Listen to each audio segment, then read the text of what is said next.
అడవి పూలు పూసాయమ్మ ఎన్నేలా ఇక ఆనందంతో పులకించేను ఈ నేల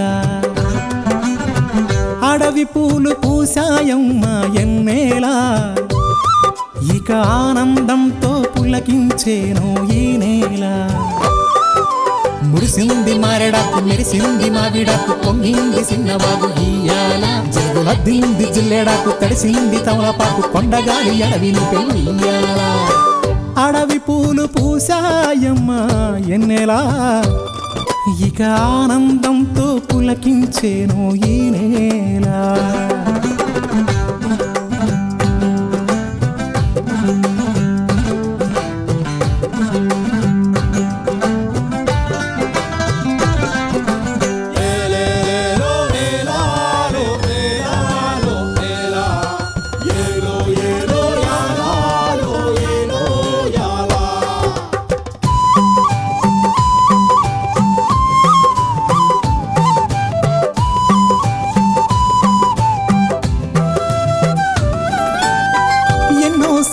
ఆశలున్నాయి ఎన్నో ఊసులు పంచుకున్నాయి కలిసే తోడుగా బతికేలా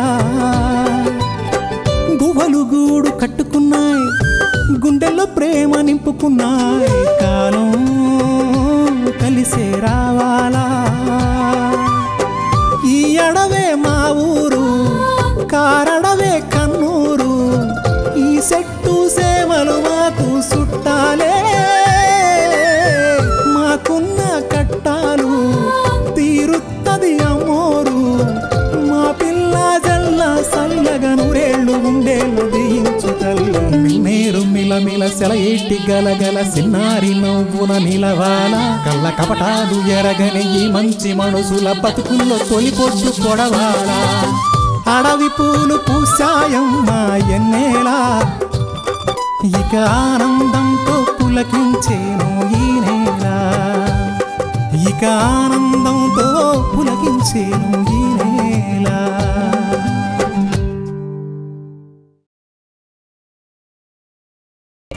నువ్వు ఆ లచ్చన్నతో చాలా క్లోజ్గా అంటే సన్నిహితంగా ఉంటావు. మరి నేనేమన్నా అనుమానించానా?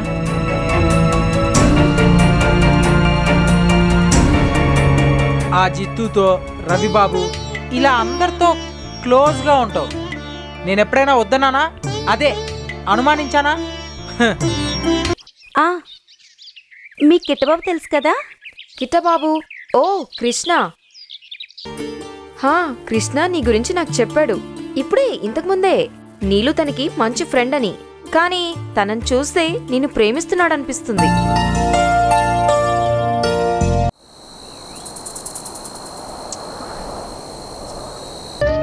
అందరూ బండోడు అమాయకుడు అంటూ నానా రకాలుగా హేళన చేసేవాళ్ళు. అందుకే నా బాధను నాలోనే దాచుకునేవాణ్ణి.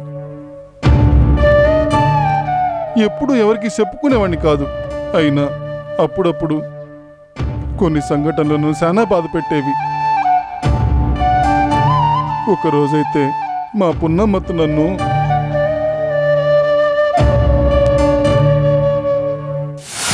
జిత్తుకి ఆ మళ్ళీ అంటే ఇట్టం. నోరు మీరా అనాది ఎదవా.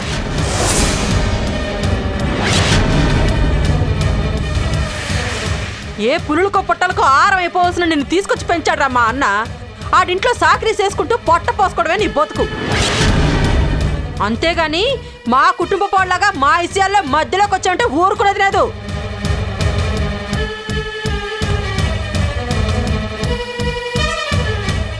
అన్నా చెల్లెళ్ళు కుటుంబ వ్యవహారాలు మాట్లాడుకుంటుంటే మధ్యలో నువ్వెవడురా?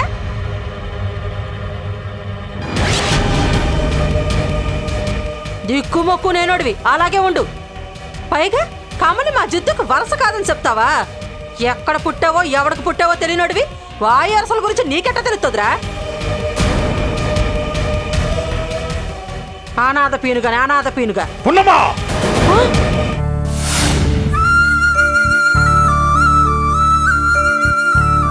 అనాథం తిట్టినందుకు నేనెంత కుమిలిపోయానో నీకు తెలియదు శివంగి. ఆ తర్వాత నేను రాజమయ్య ఒడిలో సేద తీరాను.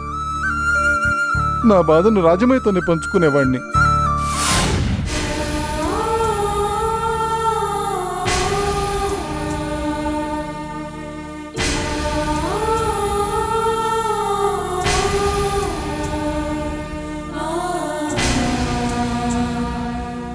రాజమయ్య, నేను అనాథనంట.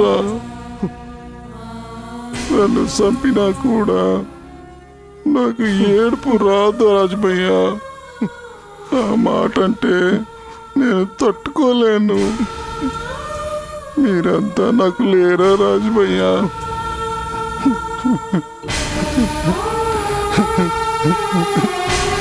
అత్త నన్ను అనాథ అంటుంది. చెప్పు రాజమయ్య, నేను అనాథనా? ఊరుకోరా, ఊరుకో. నాకు తల్లి, తండ్రి, గురువు, దైవం అన్నీ రాజమయ్యే.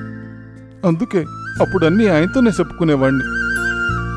కానీ ఇప్పుడు నా బాధను వినడానికి, నా సంతోషాన్ని పంచుకోవడానికి నాకు నువ్వున్నావు. అందుకే నీకు నిజం చెప్పాను. కానీ నువ్వు కూడా నన్ను ఆట పట్టిస్తున్నావు.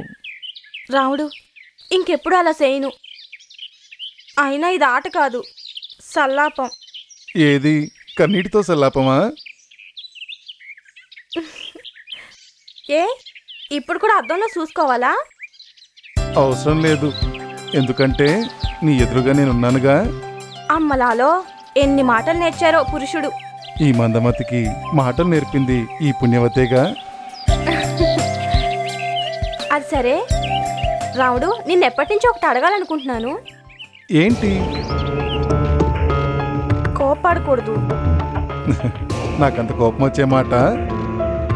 ఏమో బాబు, నాకు తెలీదు. కానీ చెప్పాలి, తప్పించుకోకూడదు. చెప్పు. అడ్డుకట్ట దగ్గర ఏముంది? అడ్డుకట్ట దగ్గర ఏమీ లేదు. ఎప్పుడో పూర్వీకులు కట్టిన ఒక స్తంభం ఉంటుంది, అదే అడ్డుకట్ట. అక్కడికి ఒంటరిగా ఎవరూ వెళ్ళరు. ఆ ప్రాంతం అంతా చాలా నిర్మానుష్యంగా ఉంటుంది. అదేమిటో అక్కడ చాలా ప్రశాంతంగా ఉంటుంది. శివంగి, ప్రశాంతం అంత ప్రమాదకరం, నిశ్శబ్దం అంత భయంకరమైనవి ఏవీ లేవు. ఒక రకంగా చెప్పాలంటే అక్కడ భయపెట్టేవే. అయితే అక్కడ ఏదో ఉందన్నమాట. అవును, కానీ ఇవన్నీ నువ్వెందుకు అడుగుతున్నావు? మొన్న ఎవరో తిలోచన మనుషులంట అటువైపుగా వెళ్తుంటే అడిగాను. అడ్డుకట్ట వైపు వెళ్తున్నామని చెప్పారు. త్రిలోచన మనుషులు?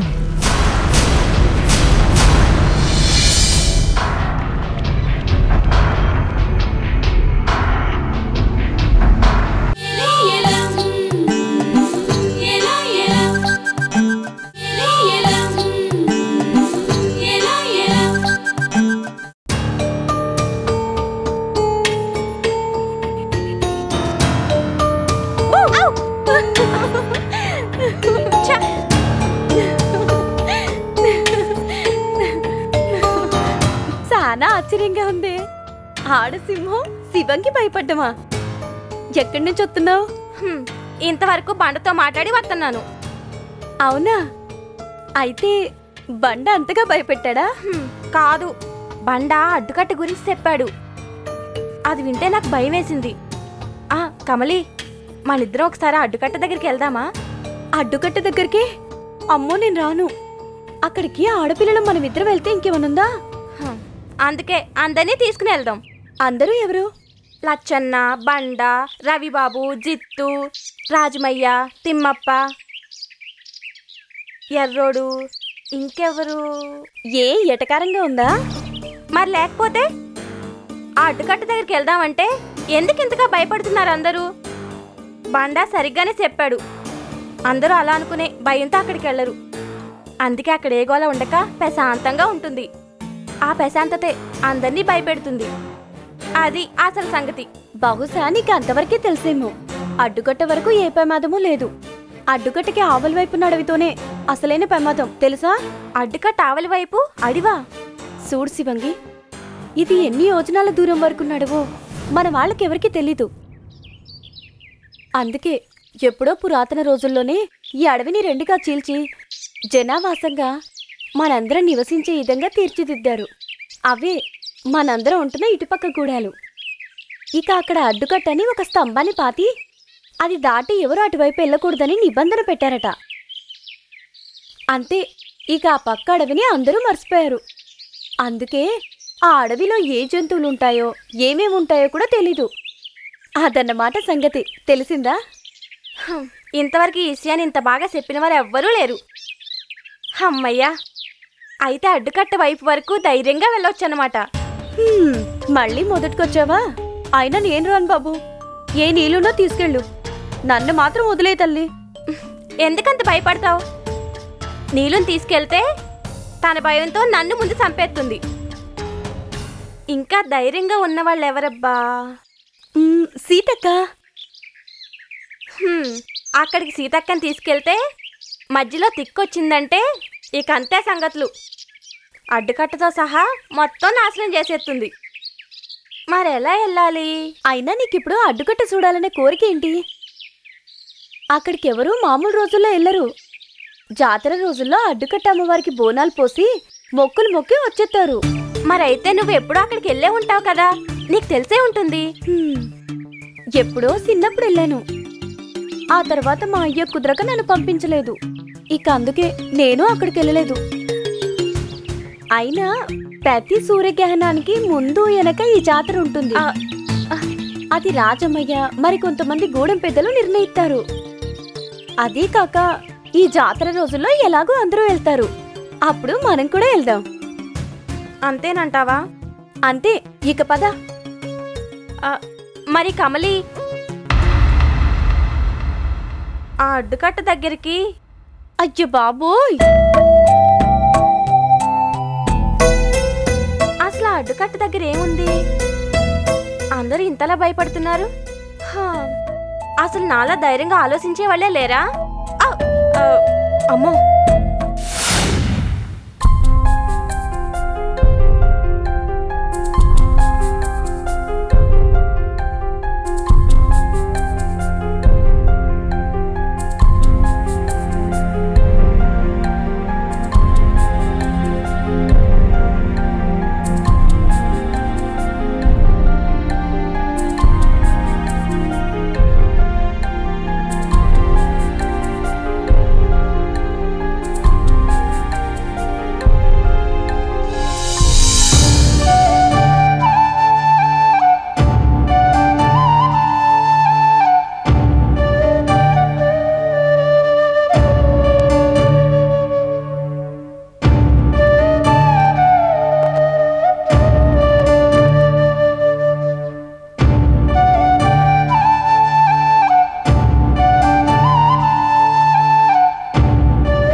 ఏమైందన్నా? ఏం జరిగింది? నీలుకేదన్నా అయ్యిందా? చెప్పన్నా. ఆ దేవుడు ఎందుకిట్టా చేస్తున్నాడు అర్థం కావడం లేదు తల్లి. అన్నా, అసలేమైందో చెప్పు. మాకేమీ చెప్పకుండా నీలో నువ్వే బాధపడుతున్నావు. ఏ మాకు చెప్పకూడదా అన్నా? అది కాదు కమలి, అసలు ఇక్కడ ఏం జరుగుతుందో నాకేటి అర్థం కావడం లేదు. కిట్టు బాబు ఒక్కోసారి బాగానే ఉంటాడు, ఒక్కోసారి శానా ఎంతగా ప్రవర్తిస్తూ ఉంటాడు. ఆ విషయం మనకు తెలిసిందే కదన్నా. అవునమ్మా, కానీ ఆ ప్రవర్తనలో ఇంకా ఎక్కువ మార్పు వచ్చింది. అదేంటి?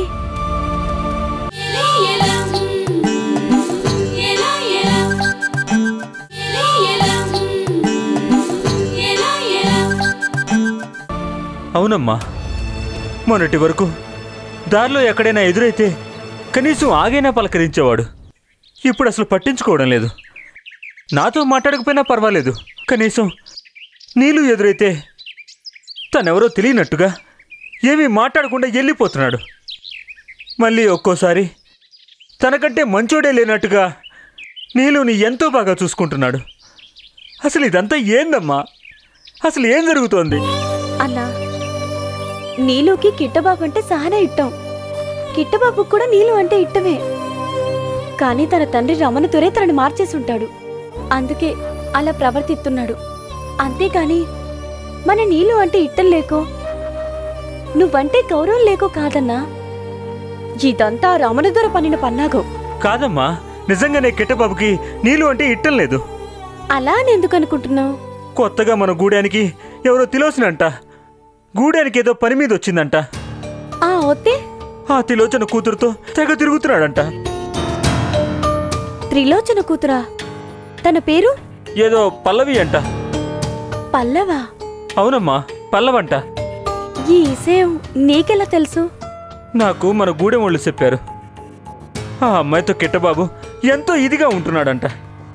వాళ్ళిద్దరూ తెగ తిరుగుతున్నారంట. ఇది మన గూడెం వాళ్ళు చూశారు. అంతేకాదు, మన వాళ్ళందరూ కూడా నీ పిచ్చి గాని అంత డబ్బున్న కిట్టబాబు మన నీలుని ఎందుకు చేసుకుంటాడు అని అంటున్నారు. ఆ కొత్త అమ్మాయి చాలా అందంగా ఉంటుందట. అందులోనూ డబ్బున్న అమ్మాయంట.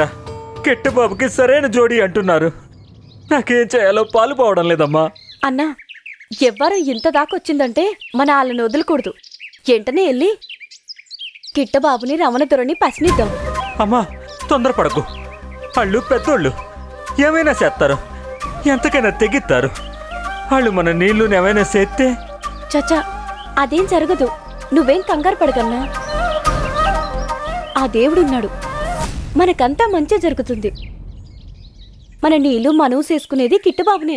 ఏమోనమ్మా, నాకేం నమ్మకం లేదు. అదేంటన్నా, ఎందుకు లేదు? ఒకవేళ నిజంగా మనల్ని మోసం చేయాలని చూసినా మనం ఊరుకుంటామా? మొత్తం మన గూడెం వాళ్ళందరూ వెళ్ళి ఆ కిట్టబాబుని, ఆ రావణదురని నిలదీద్దాం. అంతేకాదు, ఆ త్రిలోచన ఎందుకు ఇక్కడికి వచ్చిందో కూడా నాకు తెలుసు. ఆ త్రిలోచన కూతుర్ని, ఇద్దరిని కూడా ఈ గూడెం నుంచి తరిమి కొడదాం. నువ్వేం బాధపడకన్నా. అదంతా జరిగే పనేనా తల్లి? జరుగుతుంది, జరిగి తీరుతుంది. నువ్వేం బాధపడకు. ఈ విషయం నీళ్ళకు కూడా చెప్పకు. తను తట్టుకోలేదు, సరేనా? పదన్నా వెళ్దాం. బాధపడుతున్నా నాకు మంచి మాటలు చెప్పి ధైర్యాన్నిచ్చో. నువ్వు చల్లగా ఉండమ్మా. పద అమ్మా, నేను తెత్తానులేనుపా.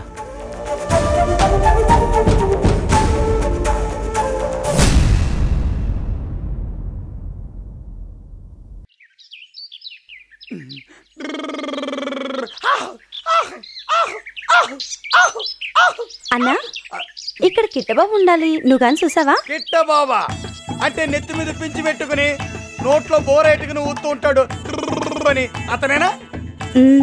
ఆ కృష్ణుడిలాగే ఉంటాడు. నువ్వు కానీ చూసావన్నా? చూశాను. చూసావా?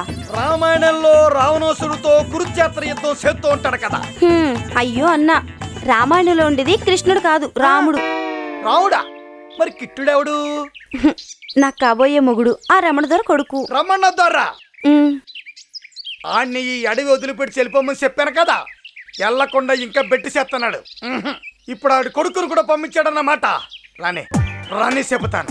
ఆ రమణదొరైనా కిట్టుడైనా ఆ దేవరైనా సరే మా ఎర్రుడితో చెప్పి వీళ్ళందరికీ కూడా మందమతి స్వర్ణం చెప్పిస్తాను. అమ్మో, దెబ్బతో గింగిరాలు తిరిగి కింద పడి కొట్టేసుకుంటారు. అమ్మో, మందమతి చూడమా? కావాలంటే మా కిట్టబాబుని వదిలేసి ఊళ్ళందరికి ఎట్టేసే. అయితే ఆ కిట్టుడికి మందమతి చూర్ణం ఇవ్వడం మానేసి నీకిస్తాను, నువ్వు తాగేసాయి. వద్దు బాబోయ్, ఆ చూర్ణం నాకు ఇవ్వక్కర్లేదు. ఎందుకంటే నేనెప్పుడు మందమతినని మా కిట్టబాబు అంటూ ఉంటాడు. ముందు నాకు సమాధానం చెప్పు. అయితే ముందు నువ్వు నాకు పని చెయ్యాలి. ఏం చెయ్యాలి? అదే నువ్వు ముందుగా ప్రశ్న కానీ. అవును, నీకు నేను సమాధానం చెప్పాలంటే నువ్వు ప్రశ్న వేయాలిగా. అన్నా, ముందు కిట్టబాబు ఎక్కడున్నాడో చెప్పు. అసలు ఈ మాట నన్ను అడగడానికి నువ్వెవరో? నేను నీలుని. కిట్టబాబుని ఎట్టబడింది నువ్వే కదా? అవును. కిట్టబాబు ఎక్కడున్నాడో చెప్పు. కిట్టబాబు, కిట్టబాబు